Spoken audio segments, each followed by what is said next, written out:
I'm Austin Lugo. I'm Andrew Harp. This is With Nothing to Say. Let's talk about the Animatrix.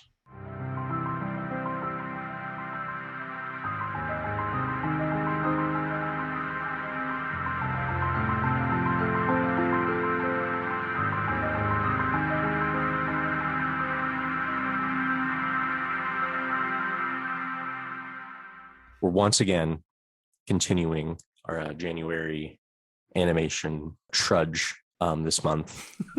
This month we had to pick a movie that you and I have not seen. And we picked the Animatrix. This is a movie I've been wanting to watch for a while. And considering that the new Matrix is out, it's probably a good time to watch it. You explain what it is, Sure. what it consists of. The Animatrix is not so much a movie, but it's actually an anthology of 9 short films. Each film is written and directed by a different filmmaker, except, well, I think the Renaissance Part 1 and 2 are the same director. Yes, they are. Yep. Each short film has a different animation style. You have anime, CGI, hand-drawn, colored pencil sort of stuff. It's kind of across the range. The only thing that really brings these films together is it's all about the world of the Matrix. It's all seems to take place before the third film of the Matrix, which the Final Five Osiris, that was actually shown in theaters right before the third Matrix film to kind of give people... Oh, okay, I didn't know that. Yeah, I guess it was supposed to give people a certain context of how they figured out that there was a drill coming into Zion. Movies should do that from now on. Pixar movies are known to always do that. They always play their short film before their features. I think all movies should do that. Do a short film? Yeah, play a short film. That's whatever, whether it's related or not. I don't think it matters. I like that. I do like watching short film before the feature. I mean, it used to be the deal, but then again, I don't know if I go see a 3-hour movie, I want to sit through another 10 minutes of a short film. No, it's fine. With Pixar films, it's only an hour and a half. If the feature's good and the 3-hour movie's good, then who cares? I guess. Yeah. I don't know. But The Animatrix, it's a movie, and we watched it. So I guess the order isn't always the same. I watched it on Amazon, I think. Really? I watched it on HBO Max. That's right. That's why I watched it on. So they put it in a specific order, but I guess the original order had the Flight of Osiris as the first one, but in the HBO it's the last one. It is. I have it on Blu-ray. Maybe it's different on the Blu-ray. I would have to go and check. Mm-hmm. I didn't watch it on Blu-ray for some reason. I just decided to watch it on HBO Max. As you said, there are several. Some of them are shorter than others. And you have the first story, which is the second Renaissance, which is basically the origin story of how the Matrix was created. This one might be my favorite one. It's wild. It's really cool. It definitely makes a statement right from the beginning. It's just an origin story. They're not really characters. There's a narrator character, mm-hmm. but the animation is amazing. It's very fast paced. There are these moments that are almost kaleidoscopic that are really cool. And it's just kind of explaining how humans created robots, advanced robots, and they're basically the slave class. We have slaves now and they're robots. But then one robot decided to kill its masters, basically.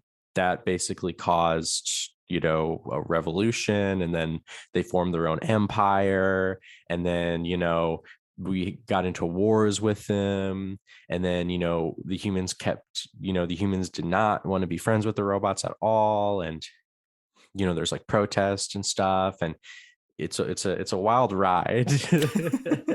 Like I said, there's a story, of course, in how the Matrix was created.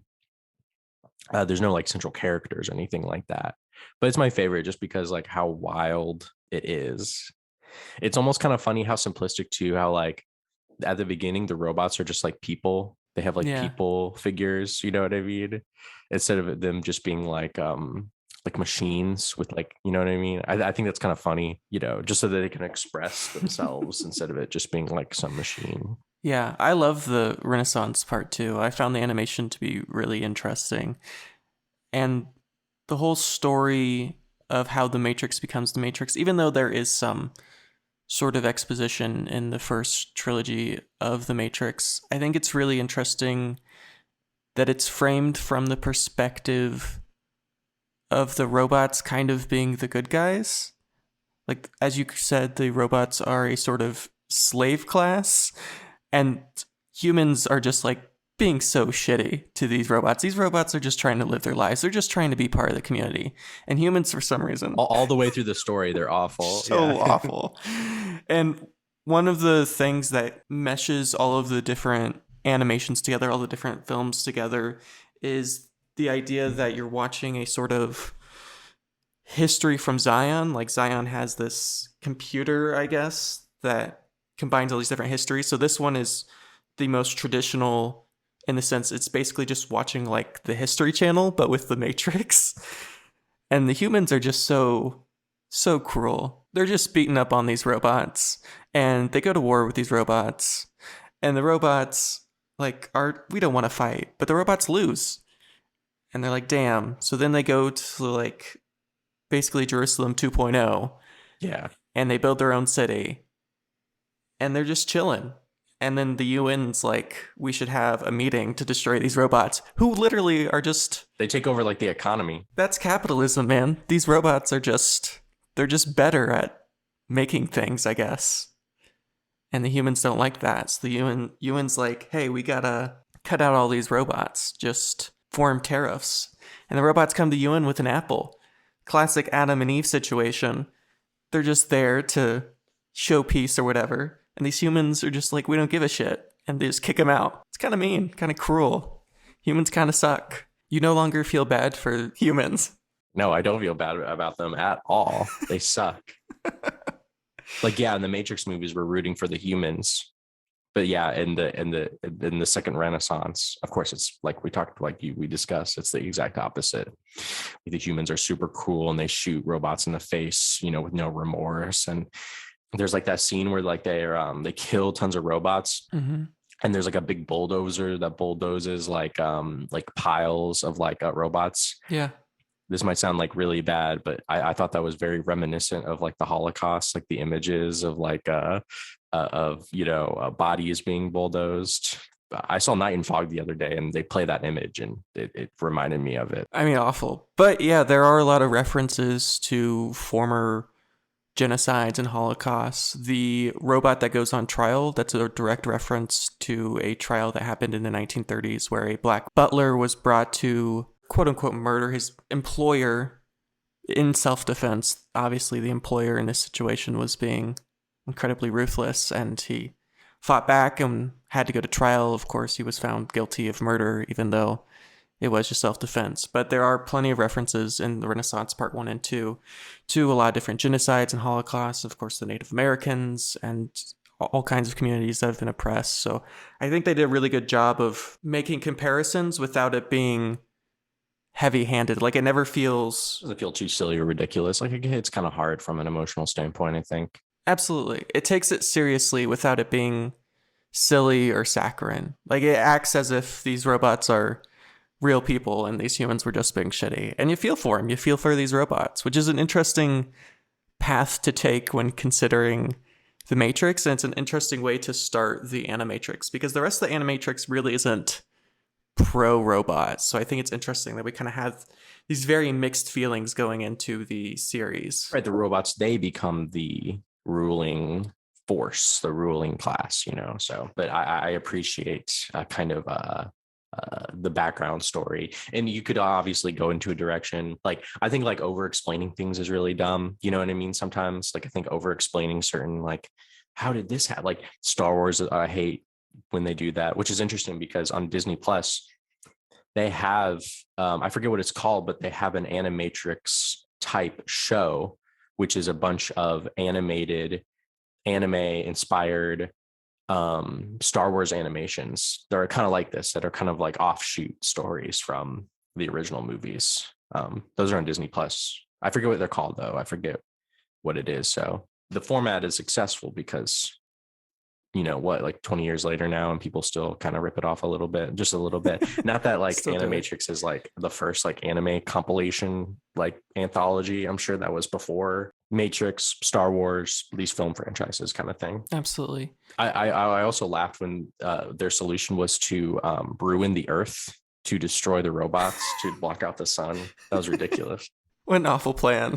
I like it too when they're like, we're going to do this. And everyone in the UN is like clapping and stuff. It was very funny.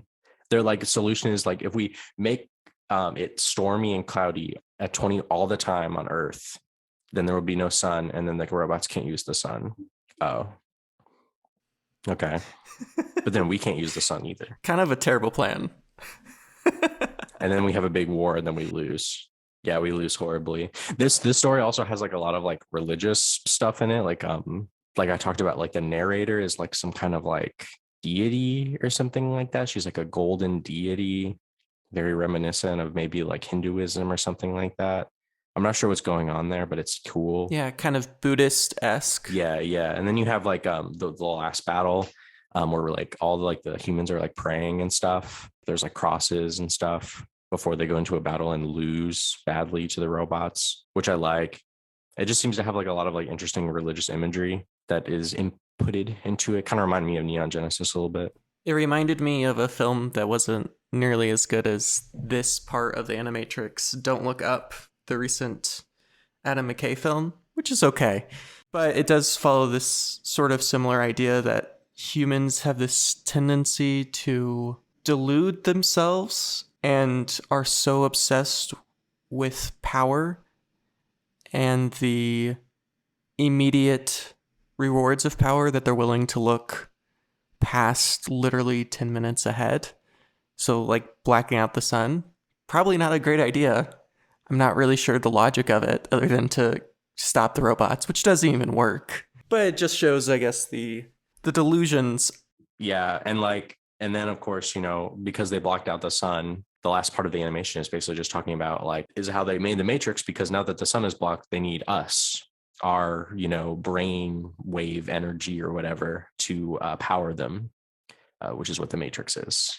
Putting people into pods and using their like brain energy and stuff to power their technology so that they continue to exist. That's great when they're like poking in their brains and stuff. Like this portion, this animation, I thought was very violent. It has a lot of like a violent imagery and stuff in it as well, which I love. Like people getting like eviscerated and their skulls being crushed and stuff like that. Very violent, very good. Yeah, of course, like it wouldn't end any other way, right? Us being farmed. I agree. It was pretty brutal, gruesome.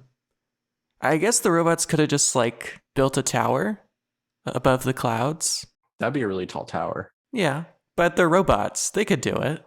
But I guess it was more of a revenge thing at that point because humans were being pretty shitty. But there are options. But I guess the options, I mean, they would have worked, but then you don't get your revenge on all those really shitty humans who've been treating you as slaves for hundreds of years, which isn't great. So yeah, that's the second Renaissance. It's good. Like I said, I think it might be my favorite one. But I guess we'll see once we talk about the others. There's quite a bit. The next one, and it must be the next one because we watched the same copy, is a program directed by Yoshiaki Kawajiri. He's known to be the creator of like Wicked City and Vampire Hunter D, like these kind of like horror ninja kind of samurai anime films and shows and stuff like that. And I will say, like, this one looks pretty neat, but it's like maybe my least favorite. The thing about the Animatrix is that like they all look really good in terms of like their animation styles. I think that's like all that they all consistently have very interesting animation. And they're all kind of like different from one another. I think it's just kind of the problems with maybe like some of the story and stuff. The story is not really hitting very hard. And this one, I'm not like super crazy about the story. It's whatever, I think. I think that's one of the big problems with anthologies in their entirety, and especially when anthologies are turned into feature films, which I mean, back in 2003, it would be much harder to get this as a television series than today, where making anthology is incredibly easy because of streaming services and YouTube and the like. But one of my big problems with anthologies, and one of my big problems with this anthology, is there's really not very much that ties this whole anthology together. There is the whole idea that you're watching different films from history or you're kind of studying history in this way. But I mean, if they don't grab you, It's the Matrix. They're tied by the Matrix. they're tied by the Matrix, but that's just like saying they're tied by being in the world. That's way too vague. There's no overarching sort of theme to run through it all. And I think that forces each one to kind of stand on its own, which some of them definitely do, but some of them to a much lesser extent do. Some are better than others For sure. in terms of like the story. Like I said, Which one's the programmer one? I don't even remember which one this is. Program is the one with the samurais. They fight. Oh yeah, this one looks really cool, but you don't really care. It looks good. It looks good, but I agree. There's no reason to care about these characters because it's just them fighting. Like that's the whole thing. They just fight. They fight in a very nice looking, impressive like samurai program in their fight, and then she has to kill the guy because the guy is like, we need to return to the Matrix, and she said no, and then they unplug her, and it turns out it was a test the whole time, and you're like, okay, well, It's dumb. That's kind of lame. I really don't have much to say about it except that it looks cool. It's not bad. It's just like not a great story wise one. So yeah. Like if it was part of a larger story, I think it could work. But standing on its own, because you don't know who these characters are, there's no real establishment of what these people want or desire, other than one wants to go to the Matrix and one doesn't. It's hard to care. I think it's possible to care in a very short amount of time, but I think it's very, very difficult. Absolutely. And this one just didn't, succeed in that area. Nope. Unfortunately, but that's okay. You have a World Record, directed by Takeshi Koike. I haven't seen any of his stuff. He's known for making this movie called Red Line, which is like a race car anime movie. I like this one. This one has a very specific animation style that's very different. And I like the idea of it. The idea that someone can be so unreal in terms of their physical ability that they literally wake themselves up in the Matrix, I think is the idea that they're trying to tell. Like someone that is so just like, I don't know, like breaks physics or something like that, that they wake up from the Matrix, I think is very interesting. So I like that idea overall. I think it's neat, especially like Program like doesn't really like have anything to say in terms of like maybe like in the Matrix, like trying to think like, okay, maybe in the Matrix, what if this happened or this happened? I kind of like those stories a lot. Those are my favorite ones. I don't necessarily like the ones where it's like, we're plugging in. It's like, okay, whatever. Like we saw that in the movies. But in World Record, I like what they were trying to do. Yeah, I agree with you. Much as I feel in the Matrix films, I think the most interesting parts, including the newest Matrix movie, the most interesting parts all happen in the Matrix. I think the same thing is true with the animations, except for the Renaissance. What's real? Good point. What's real? I don't know. The ones that happen in the Matrix are the most interesting. And I like this. I think the animation is by far the most wild of any of them, and definitely the most out there, in my opinion. It's so strange and weird.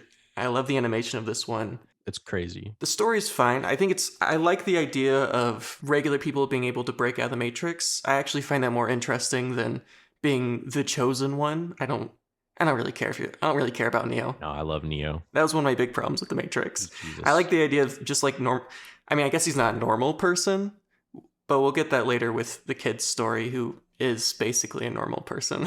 But I do think it's interesting to have someone who can break out of the Matrix just by willpower alone. Like, just if you think enough, I guess. Just the idea that anyone can break out of the Matrix is interesting. It's kind of like how in the prequel Star Wars, they sell this idea to be a Jedi. With midichlorians? Midichlorians, yes, right? Because the whole idea of being a Jedi was that anyone could be a Jedi. You just had to, like, I don't know, train or whatever. But then apparently you have to have midichlorians, and you're just destined. It's dumb. It's the same thing here. In a certain sense, in the opposite way. They're suggesting that anyone can break out of the Matrix if they just work hard enough, I guess. But he fails anyway. You know what I mean? Like, I guess I guess it sort of posits the possibility of that happening. But if you don't have any help, what can you do? You know, if you wake up in the Matrix and you're in a pod and you're connected to all these wires and robots are flying around you and there's no other humans to help you, like, what are you going to do? You know what I mean? So I guess like it's possible to wake up from the Matrix, but to escape it is probably a whole other thing. You probably just need help, you know? But it is very interesting. I love like the idea of like being able to wake up from it. How do they decide who gets out of the Matrix and who doesn't? Who decides that? Oh, you mean like the humans and stuff? Yeah. I don't know. That's kind of interesting. I guess like some of these stories kind of touch on that, I guess. I think it's just maybe random or like I think like the idea is that like they scour the matrix or something to find people who are ready because they always talk about in the movies about how like so and so is not ready. If we take them out of the matrix, they'll lose their Yeah. mind. Like they'll fucking like explode. They kind of have to like go in the matrix, live in there, walk around, meet people, and try to find people who are, you know, who feel like something is wrong or something, someone who people who are like smart and feel like something is off. That's kind of like Neo, right? Like Neo, like he feels like something's wrong. You know, he feels like, and in the boy story, which we'll talk about, he talks about like, I feel like I'm living a dream, or like, why do my dreams feel more real than when I'm awake? You know, so I think it's like stuff like that. It's kind of not, totally clear, but I think that's the idea. Which actually, Kid Story is the next one. You want to talk about that? Yeah. I like the kid's story. I think it's, even though the kid is probably one of the least interesting characters in the live action Matrix, and just not a likable character at all, his story in the Animatrix, pretty interesting. I think it's the only story where it's someone just doesn't feel like this is real life, this is the real world. He can't seem to distinguish dreams from reality. Mm-hmm. And he's constantly, I don't want to say daydreaming, but he's unable to kind of stay in place, and everything, things just like feel off, like they feel glitchy, which Yeah. it many ways this story parallels Neo's story, because he seems to be he spends time on his computer. I don't think he's a programmer, but I guess he like writes on his computer like a blogger or something. I'm unclear. Yeah, it's kind of like in the beginning of the Matrix where Neo has like that panel like come up. Mm-hmm. I forget what it's called. And he like talks to someone and someone talks back at him, and it's kind of like the same thing. Yeah, I don't know what it is, but that's I guess the way that you would like like if you're outside of the Matrix, you would message someone to someone in the Matrix without meeting them in person. Do you think they were contacting him on purpose? I think so. Like I said, I think there's just something about people in the Matrix that sets them apart from other people so that you can take them out. It's kind of hard to say, but it's fine. I don't think it necessarily needs to be 100% clear like how they did this or how they did that, I guess the main point is that the kid who's the guy who saves the day in the third movie, he's like the annoying kind of jumpy little kid. Like you said, he feels like something's wrong and he like goes to school and like he talks to someone on the computer and he loves Neo and Trinity. He sure does. And he gets a phone call. Right. He keeps getting the phone call. I was a little disappointed that Neo and Trinity were characters in the Animatrix. I was kind of looking forward to them not being in it. Not because I don't love them. I think they're amazing characters. But like I kind of just want like new things, like new characters and people and things. So they're not like in the movie. Like Neo isn't doing any kicks or flips or anything like that. Trinity kind of does. It was kind of annoying that they were in it, but it wasn't like the worst thing ever. But yeah, he loves Neo and Trinity. And yeah, he gets a phone call that's just like his phone goes off and the teacher's like, you need to turn your phone off. And then he gets another phone call. And then they're like, they do the thing where it's basically the exact same scene like when Neo is like in the office and he gets the phone call and they're like, that they know that you gotta run. And he runs. He runs away. I mean, it doesn't really end up doing that much because the agents, they don't really help him at all. Like, they're not very helpful to the kid. Poor kid. Like, he's just trying to run away. And there's all these agents. And there's no one helping him. He's on his own. And he's at the top of the building. And he jumps. He jumps off the building, which is the dream that he has, jumping off the building. I like the animation in this, by the way. When they do the scene where he's running through the school trying to get away from the agents, I thought that like people looked like they were like in an Edward Munch painting.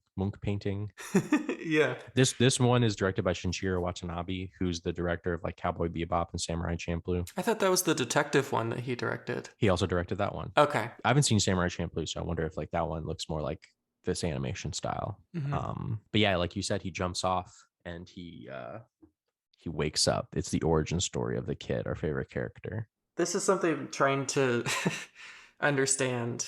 So he's dead in the Matrix, but he lives. He lives. I think so. So if he was plugged back into the Matrix, how does that work? Maybe he can't. He can't? You don't think he can? I don't know. They do talk about how like, oh wow, I didn't realize you could wake up from the Matrix after killing yourself or something like that. Right. So I guess that's what happens, I suppose. I guess. I guess like yeah, like he woke himself up or something. Maybe he didn't like completely die. But he's buried. He has a grave. Oh right, I forgot they have the thing where they go to the. I totally forgot. Yeah, you're right. He does die. They go to the funeral and they're like, "Whoa, yeah." What if like he went back in the Matrix and he became like a zombie and he like tore through like it would be like in Return of the Living Dead, just like kind of like. I'd love that. That would be amazing. I would watch that too. They need to make a second part, where he goes back in the Matrix and. Yeah, I guess maybe if you went back into the Matrix, you would die. I don't know. It's hard to say. I don't know. It's just, I guess the idea is that like the Matrix is completely unpredictable and completely like there's no rhyme or reason to it, really. I mean, there is a rhyme or reason to it, but in some respects. But I guess the idea is that like, and they talk about this in the movies too, where like, the world operates on a set of rules, but even those can be kind of broken, Yeah. like it's sort of like the Wild West. This story is not my favorite one, but it's pretty good. I liked it. Yeah. I think it had its moments. I think it's a little too reminiscent of the original Matrix. And so I just don't think there was really anything new to be said here, is probably my biggest complaint. Like, I think it looks great. And I definitely like the kid a lot more than I do in Matrix 3. I just don't think there's a lot of new ground covered here. I think it's just a lot of already said kind of stuff. I think the next one we have is Beyond. I like the one a lot. This one was really cool. Once again, like I kind of like when they do like stories in the Matrix about like crazy things happening in the Matrix. I like this one a lot, directed by Koji Morimoto, who worked on like Akira and Kiki's Delivery Service and a bunch of stuff. Yeah. But I like this one. It's like about a girl who loses her cat, and she's like, I gotta find my cat, and she meets some kids, and these kids are like, we should go over to that house. We're not supposed to be there. Like it's supposed to like it's like a blocked off gated house building. Yeah. And she decides to go over there to try to look for her cat. And yeah, the house is unusual. It has some unusual qualities. It's a glitch in the Matrix. It's a glitchy house. They can like float, I guess, or something similar to that. Some sort of glitch allows them to hover off the ground. I think what I like so much about this one, and I think I'd be interested to watch a Matrix live action film where it's just chill. Just people doing their thing, just kind of chilling. Like less fight scenes and more. Because as much as I find the original Matrix interesting, and I think there's some great fight scenes in all of the Matrix films and the Animatrix, I would be really interested to just kind of like, which I think this attempts to do and some of the other films in the Animatrix try to do, is just like, what's life like in the Matrix? And just kind of, living with that and dealing with that and what that kind of world kind of looks like. And this film, even though towards the end there is a sort of chase scene, this film seems much more interested in just kind of existing in the world. Kind of similar to Kiki's Delivery Service, where not a whole lot happens. It's just kind of just like there's no real villains or bad guys. I mean, of course, there's still Agent Smith in this, but it's much more interested in exploring the quirks and oddities of different characters and how they interact with each other than it is and big fight scenes or kung fu. It's kind of the inverse of the short film about the samurais, where that one's just fighting with no real character development or story development. This is kind of the opposite. There's not really a whole lot of fighting, but there's a lot of character development in that short amount of time. So I guess it shows the different ways you can go at a same issue, and that you can tell a great story and care about characters in a short amount of time, but it's not easy to do. Yeah, I mean, I like the fighting. That's why the Matrix movies are awesome. Well, not why they're awesome, but like that's an aspect of it. I guess like they kind of do that in a new movie. They spend a lot of time in the Matrix. Everybody hanging out in the Matrix because now it's more convincing. It's just real life. But of course, once again, Neo feels something is off, which is interesting. I think I like this movie though because I like this short though because like it kind of reminded me of Stalker. Have you seen Stalker? The Tchaikovsky film? Yeah, the Tarkovsky movie. I haven't seen it, but I know about it. Yeah, I watched it like for the first time the other day and it was very good. And the idea is that these guys have to go to the zone, capital Z zone. It's basically like this. It's basically like a glitched area in the world where they go there. It's obviously a lot more subtle in Stalker than what they do in this movie, but it's kind of like the same idea. It's like a place that doesn't feel right, and everything is kind of backwards, and time operates differently, and objects and physics seem to operate differently. So you have to traverse it very carefully. I was reminded of that because that's basically it's like a glitched area of the Yeah. world, you know. And the same thing is with this is where they go in this house and these kids are playing. They're jumping off of like ledges and stopping themselves right before they hit the ground, which is great. Things are floating, items like kind of like flip around as if they're like being glitched. People, their shadows don't work correctly. It's very creative. It's very nice. It's cool. They're having fun. In Thor 2, there's a scene that's exactly like this. Where they go to the zone. Yeah, they go to the zone and they even do like the can thing. They like throw a can and it like floats right up. Like it's literally they basically just did this scene. Why do they It's much better in this. see? Like everybody steals from anime. Like American directors, Enemy's where it's at. they will just watch all the anime and they're like, okay, we just have to copy that and then it'll be perfect. Stupid. And you know what? That's the best part of Thor 2. It's the best part of that terrible movie. But then they get found out, right? Like they're like, oh no, there's people in the house, and they arrest them. They gas them out. I'm trying to grasp at the ending here. Do they brainwash them or they just not care? Because I know the kids still know it exists, but I can't remember if the woman what happened. I can't really remember what happens to her. She goes back to after being captured. She goes back to the house, and it's like a parking lot now, or something like that. Like they've destroyed it. It's different now. And I guess maybe the idea is she thinks maybe it was a dream, like or something. Or maybe she was dreaming because it is kind of like weird that would happen. Cans floating and stuff. Yeah, So she does one more time. She does the thing where she picks up the can and she drops it, yeah, and it doesn't that's float. right. And I think maybe that cements in her brain, like, okay, that was a dream. Like it didn't happen again, Damn. which is really sad. Like I don't know why it's like a very sad like moment where she like the can doesn't do what she wants it to do. Because like it's almost like Yeah. her and all these people like feel like a sense of power for a minute, you know what I mean, where they get to like do these like Mm-hmm. crazy neo trinity like floating things, and they feel really good, and they've completely like broke physics and they feel like they can do anything, and then but you're not supposed to do that in the Matrix, and they rip it away from you. Dumb computers. They got them again. I think they should just let people have what they want. Just let them float. Like who cares? They have to no, they can't. Why? Just like sell a different set of goods. Like say that the laws of physics allow for floating. They don't want them to be happy, they want them to be miserable. Why would they give them Well, something fun to do? I don't know.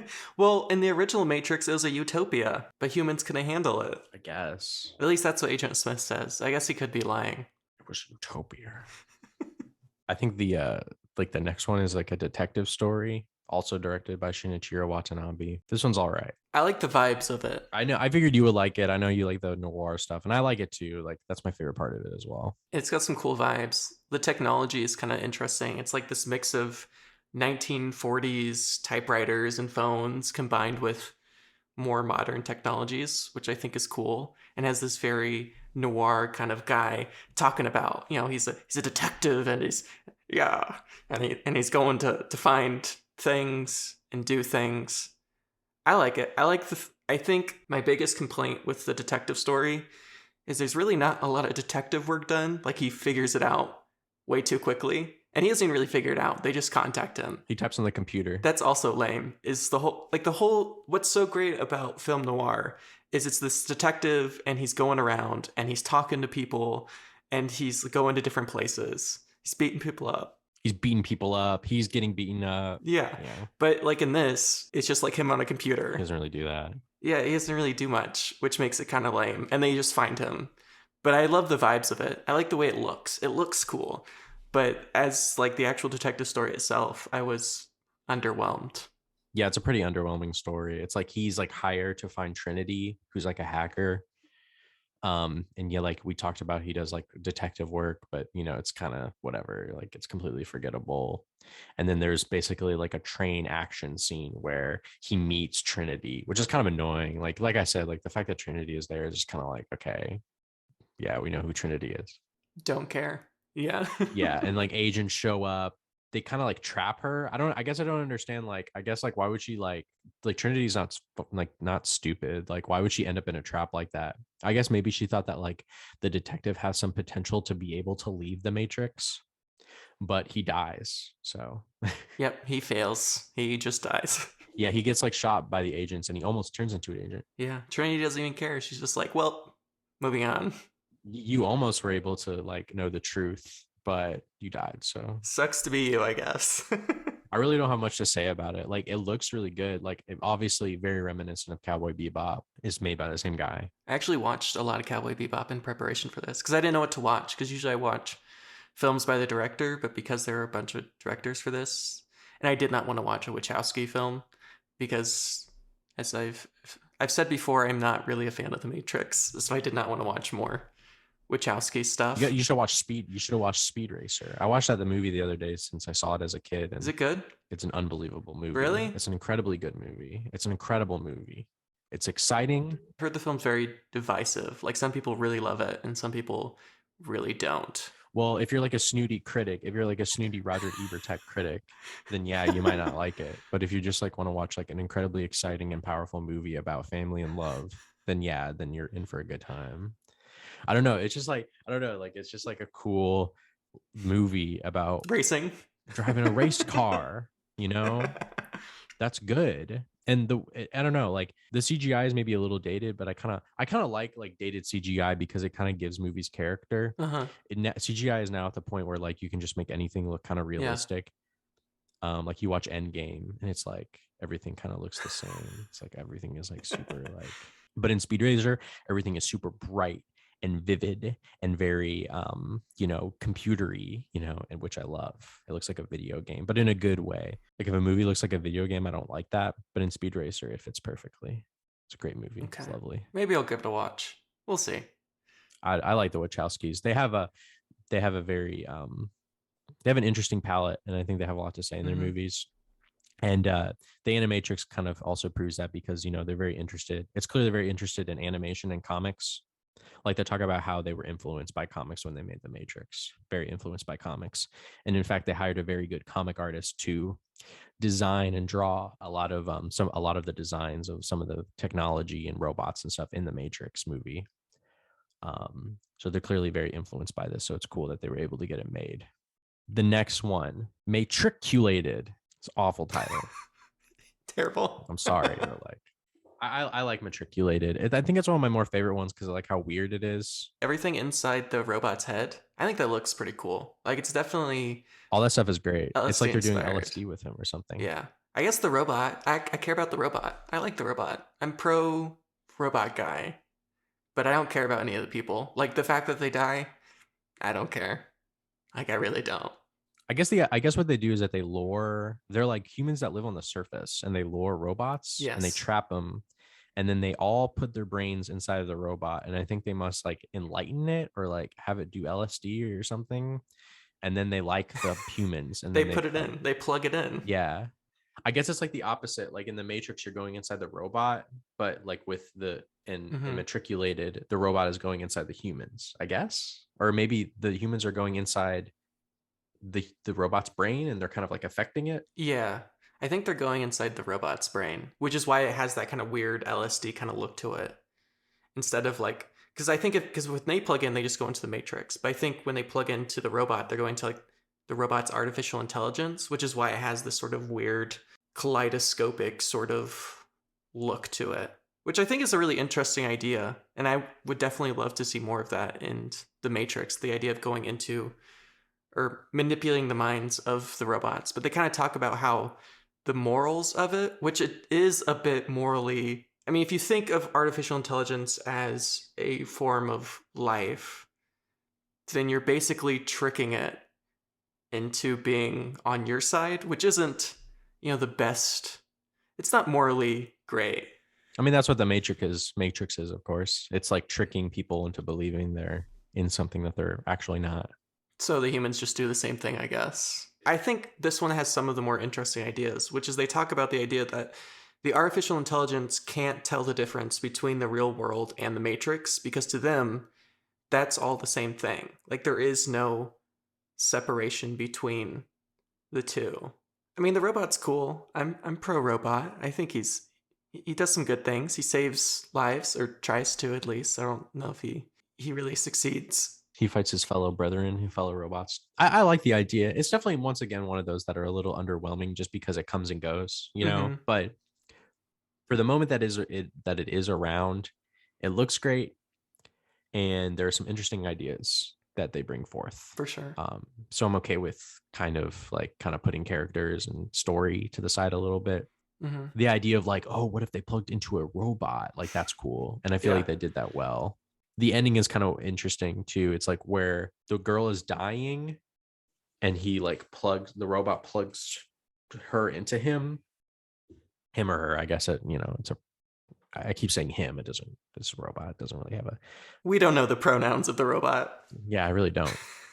And he plug it in the girl, and she dies while she's plugged in. I guess is the idea, or they're plugged in and she seems like scared, and then she dies. I think, or he takes over her consciousness, kind of, or adapts her consciousness. I don't know. It's hard to say. Maybe she's like trapped in there now. You know what I mean? Like her consciousness has now been uploaded into the robot. So she's forever trapped in there. Right, but her body doesn't exist anymore. It's true. Damn. Very interesting. Very interesting. Definitely a lot of interesting things about it, like I guess religious or drug induced enlightenment or something like that, which I like. What's with the monkey thing? Is it a lemur? I don't even know what it is. I think it's a spider monkey. Spider monkey. What's up with that? What? Wait. Okay. What do you want? Like, No. explain Wait. why they have the No. The spider monkey plugs into the Matrix. So does that mean that the animals are there are animals? in the Matrix too? Sure. Are there? I don't know. Because some of them there definitely are. Because like the cat's glitch. Cat's glitch. They're definitely they don't have those plugs. So cat's not in the Matrix. Yeah. But monkeys are. Maybe. And if they are in the Matrix, does that mean that they saved that monkey from the Matrix? How does that work? I don't know. Maybe they already had the spider monkey and they put in a thing into him so they could plug in. That seems cruel. Which I don't think they would do that. I don't think they have the ability to do that. Exactly, which means that the spider monkey had to be in the Matrix. Maybe apes are like harder to create, harder to make programs of. So maybe like there are certain animals that are too smart, so they have to be put into the Matrix. Very interesting theories going on here. It's fun. They have to have a little animal. A lot of these stories have like little cats and stuff in them, which are fun. Mm-hmm. I don't mind the spider monkey. I think it's fun. It's just like random. I'm fine with the spider monkey. I want to understand. I think you figured it out. I think it was in the Matrix and they freed the spider monkey. Hell yeah. That's badass. I want to see that movie. I want to see a movie where they save a monkey. Forget Neo. We got to save the spider monkey. Forget him. That one was cool. But we have our last one, if you want to move on to the final flight of the Osiris, which is like a 3D animated short. Made by the Final Fantasy guy. Andy Jones. Yes. He did the Final Fantasy movies, I believe. He did. I think this looks bad. I don't think it looks bad. I think it looks okay. I think it looks awful. I hate it. I hate the way it looks. I think it's fine. I think it looks hideous. I think it's fine. I kind of like the early CGI look of it. I don't mind it at all. I think it kind of fits. This one's written by the Wachowskis, of course. And like you talked about, which I didn't know, they play it before the third movie, which is, just like an origin story of the Osiris, and how the Osiris were able to, drop off the package in the Matrix, while being chased by robots. And the beginning has this like a pseudo sex scene where the guy and the girl. It's weird. I don't mind it. It's weird, but that's good. Where they like sword fight. They slowly cut off each other's clothes. It's kind of funny. It's hilarious. It's too sexy. No, I love. It's too sexy. No, it's not. It's great. It's too sexy and it's too long. Why can't they have They're sex? It's busy. the Matrix. They can do whatever they want. Cutting off each other's They also have clothes? to like train. They have to fight. They have to train to fight at the same time. I guess. It's hilarious. So it's like a pseudo sex scene. It's kind of weird, but it's funny. And yeah, but then they have to like and it's basically just like like a I guess an extension of just like the Matrix sequels, right? Mm-hmm. People floating around in like the ship, the Osiris, and they're being attacked by robots, just like in the Matrix sequels. And that's pretty much it. That's it. I didn't like this one at all. It was my least favorite story. I didn't like the look of it. I did not care about the characters at all. It put a bad taste in my mouth, honestly. Like to end on this one, Nah, I was okay with it. like I would much rather end on any of the others. I was okay with it just because I don't mind the Matrix sequels and it's an extension. So I can't really like complain all that much about it just because like I like the Matrix sequels and this is like I said, kind of like a part of it. I'm not really like upset by it or anything. It's definitely not like the most exciting or best animation here. I think that award has to go to the Second Renaissance as my favorite one. Maybe my second favorite one would be like maybe Beyond would be my second favorite one. And maybe my least favorite one would be like Program just because like that one is like it kind of maybe even Detective Story, but Detective Story does have a really cool look. I like it, and so does Program. I guess if there's like one thing you can say, like I said about the Animatrix, is that even if like you're not super impressed by the story of like any of these, at least you were able to kind of like see like the incredible animation talents of these animators. Absolutely. And I like to think too that like with this movie, the Wachowski were able to like introduce people to some like really amazing anime directors and Mm-hmm. creators. Even if you don't like the movie entirely, like I still think that like for the most part, all the animation is interesting. I like that aspect a lot, even if the stories are they're inconsistent. All right, Andrew. Final thoughts and rating? It's good. I like the Animatrix. I would definitely watch it again. It's cool. I like the Matrix. I like the first Mm-hmm. movie. I like the second movie and the third and the new one a lot. I just like the idea of it. I think that the influences that the Wachowski bring to those movies, the way that they culminate, is very powerful. I think it's a powerful combination. And the Animatrix is cool. I think it makes sense. I think that the Matrix, idea of it, I think it's a fun idea to play with, especially with animation. And I think for the most part, it succeeds. I think, obviously, if you were to judge each individual animation, it can get a little messy because like some of them are pretty underwhelming. But I think, if just looking at it as a whole, I think it's an enjoyable experience, definitely. Like I don't think anything really like made me really rubbed me the wrong way. I think everything for the most part has an interesting idea to posit. Um, and I think that the music too and all these are good and it's a good movie overall. I would give it a 7 out of 10. I have a bit of trouble putting a rating on this one, partly because it's an anthology. So you're really, and the collection, even itself, it just varies so much. And there are some of them, like the Renaissance part, the second Renaissance part one and two, I think are just absolutely magnificent. And I would easily rate an eight, maybe even a nine. But then there's other ones in this that I do not like at all, which the one I like the least is certainly the final flight of the Osiris. I just don't like it. I don't care for it. I think it looks gross. Put a bad taste in my mouth. It was kind of a crummy one to end on, and it made me not like the experience of watching the Animatrix as much. Like if I just didn't watch that one, I think I would have had a much better experience with it. I don't know. There's ones in this that I'd love that I'd definitely watch again, but I don't think I'd ever watch all of the Animatrix over again because there's just ones that I wouldn't want to watch again. But as you said, the animation in really all of these is wonderful and magnificent, and I love that you get to see different animation styles. I'm going to give this one a 5 out of 10, only because there are ones that are really near the top, and there are ones that honestly I did not like at all. So it kind of creates a mixed bag. I think watching them individually, great and not so great, but I don't know. I'm not a huge anthology fan to begin with. I don't think they work so well as feature films, which I'm sure if this came out today, it would have come out as a streaming series, a series of short as kind of Disney has done. But It's okay. I mean, I'm glad I watched it. I think it was a good experience, but I probably wouldn't watch the Animatrix again. All right, y'all. Thank you for listening. Next week, we will be watching Spider Man Into the Spider Verse, and you can find anything I do at AustinLugo12. You can find me on Twitter at ADHarp24. You can also find me on Letterboxd at RetroAndrew, RETR0 Andrew. And you can find this podcast wherever you hear podcasts. You can also find anything we're doing at the production company, films, podcasts, books, and more at lifethroughfiction.com. Thank you once again to Shannon, our amazing editor, and thank you all for listening. Thank you very much.